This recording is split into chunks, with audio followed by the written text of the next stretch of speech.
Tonight, Front Page Challenge welcomes the outspoken Negro leader, Malcolm X. Sir, what's the real reason why you two men split? Is it merely ideological, or is it personality? What else? Probably personality. It was not the statement that originally was given by the movement when we split. It's more personality than anything else. You've called people like Martin Luther King, who just got a Nobel Peace Prize, an Uncle Tom. Is this correct, first?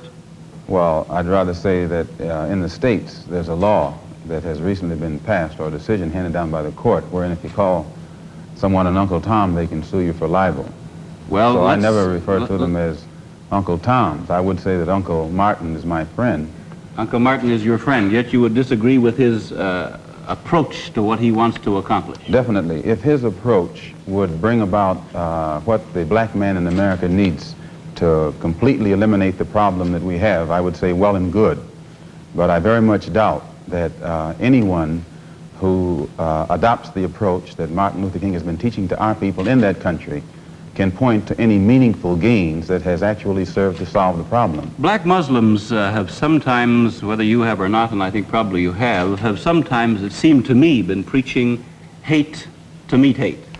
I don't advocate any kind of hate. But there's a lot of talk that sounds very much like it. No, I think that the guilt complex of the American white man is so profound until when you begin to analyze the real condition of the black man in America, instead of the American white man eliminating the causes that create that condition, he tries to cover it up by accusing his accusers of teaching hate. But actually, they're just exposing him for being responsible for what exists. Well, that's something of an argument, but I've heard speeches made by some of the people of your group. I think I've heard you make speeches. It seemed to me that you were advocating what I would have to describe, I think, as violence to meet the serious injuries that have been done your people, with which I totally agree. I don't call that violence. I don't in any way encourage black people to go out and initiate acts of aggression indiscriminately against whites.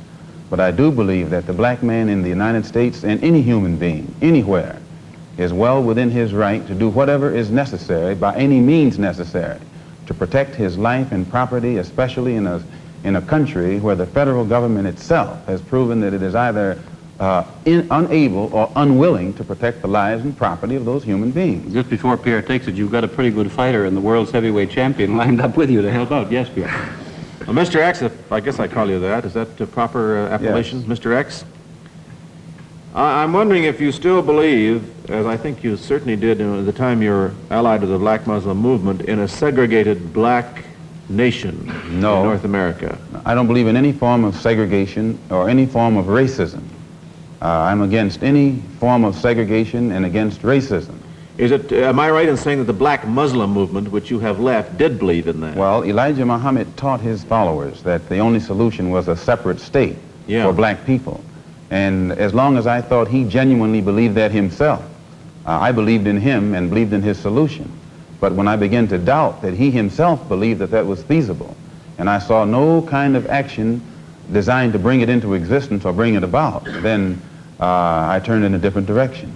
Are you still a Muslim yourself? Oh, yes. I'm a Muslim. I believe in the religion of Islam, which believes in brotherhood, complete brotherhood of all people. But at the same time that I believe in this brotherhood, I don't believe in forcing my desire for brotherhood upon those who aren't willing to accept it. Of course, I think the Christians would say that they also believed in brotherhood. What did you say to that? I'd say they believe in it, but don't practice it. Well, that'd be a pretty good answer.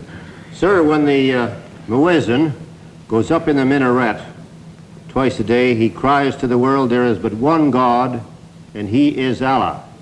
Do you deny that there is a Christian God? The muezzin does this 5 times a day. 5 times, and I only heard him twice. Well, you were fortunate to hear him twice. But he does this 5 times a day, and the same God that he says that he expresses the existence of is the God that the Christians profess to believe in themselves, and the God that the Jews believe in. One God, the creator of the universe.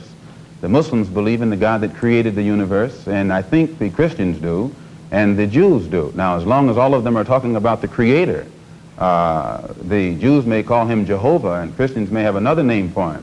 Those who are Arabic speaking refer to him as Allah. Well, we believe in the same God. Now, as the Muslim religion advances in the United States, are you modernizing it or sticking with the old faiths? For example, the complete segregation of the sexes. I think that everything today on this earth is being modernized. Religious principles and practices, as well as political and other things.